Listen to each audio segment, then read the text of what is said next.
Hello, this is the tradesight U.S. stocks and futures market preview and domestic economic data roadmap for the week beginning Monday, the 23rd of February 2015 and ending Friday, the 27th. Charts, as usual, brought to you by eSignal.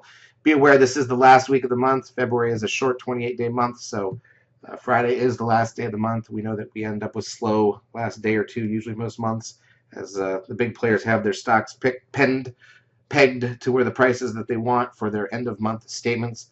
It's not as big of a deal as quarterly end, but it is still a big deal. And when the last day of the trading month is on a Friday, Fridays are typically a little slower to begin with. So this gives you another reason for Friday to be slow, as it's the last day of the month. Let's start out looking at the broad market. Then we'll look at the intraday ranges from this last week. And then we'll look at the economic data that's coming out this week and get ourselves a roadmap. Here's the ES front month futures contract. We did have a 13 sell signal 5 days ago. You can see the pink risk line of that move. We've not broken that yet.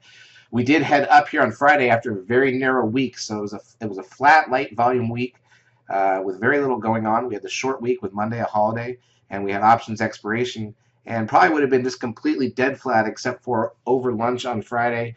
The word hit that maybe the Greece situation would be resolved over the weekend, and that caused the market to pop a little bit. So it's a news pop. Of course, there's no official word. They haven't signed anything yet. Could still be either way over the weekend. If they do sign something that saves the situation, don't be surprised if you get a gap up Monday morning and then sell off from there and then make good on this 13 sell signal. Of course, if they don't resolve the situation, then who knows what could go wrong from this point. Also wanted to point out the trend, which last week we had talked about, had dipped. The 10-day moving average, which is the blue line here on the daily chart, had dipped under 0.85. That is also usually a sell signal for the market.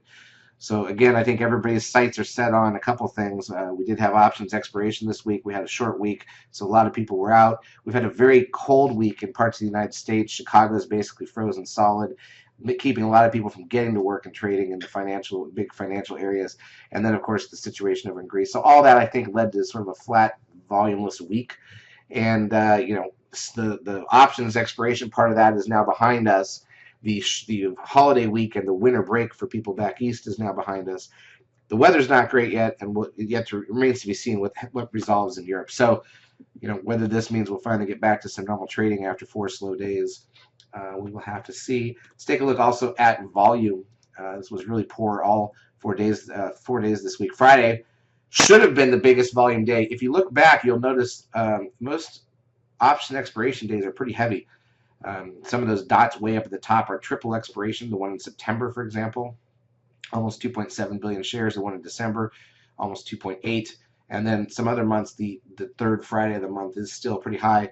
So for us to only get 1.6 billion shares on an options expiration Friday is pretty light. And that was the heaviest day of the week. We had between 1.4, 1.5, and 1.6 Tuesday, Wednesday, and Thursday. But that is just like last year. There's nothing different about that.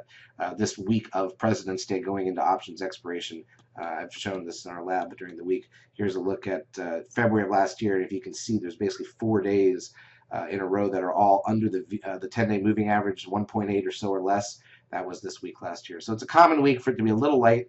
This year was even lighter, but I think, in addition to the usual vacation mode, you've got this weather situation and you've got the European situation. So it is what it is. We had an okay week, but certainly I wouldn't say any outstanding standout days where stocks were running, because nothing was.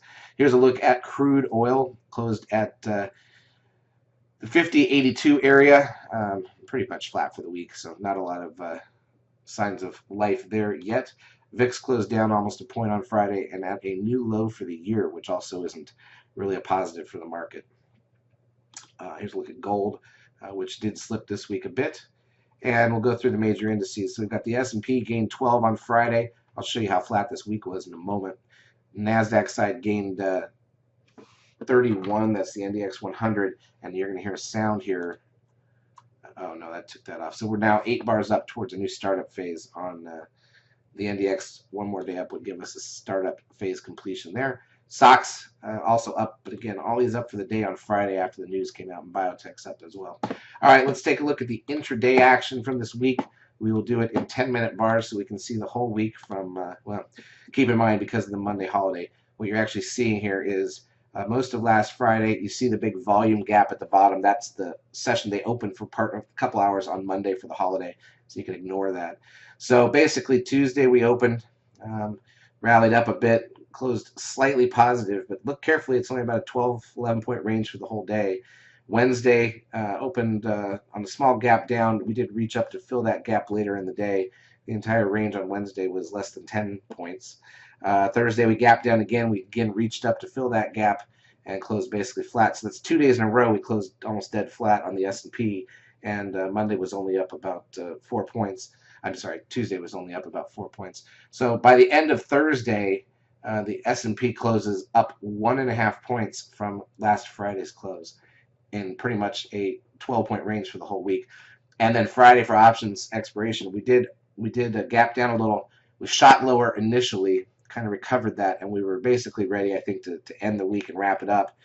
Going into lunch, usually they would have, and then you can see the spike that not only filled the gap, but there's a volume spike as well. That was when the story came out that maybe they had resolved the situation and that we might have a deal signed over the weekend.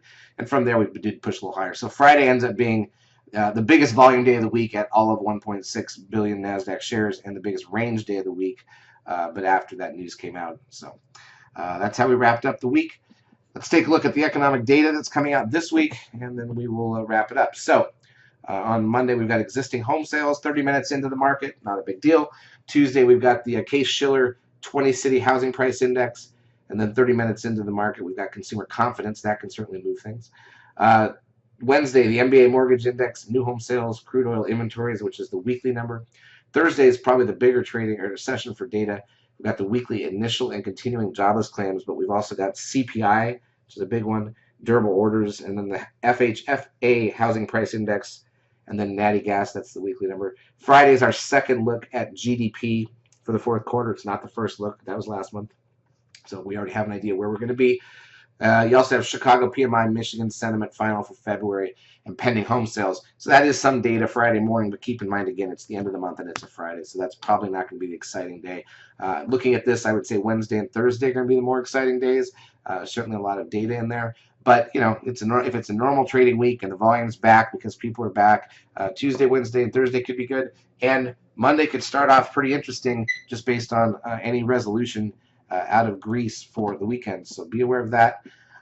Charts, as usual, brought to you by eSignal. We will be in the lab helping you make money. If you have not taken a trial of our services, you certainly can. If you do like our YouTube videos, please like them on YouTube. It does help us out. Have a great trading week.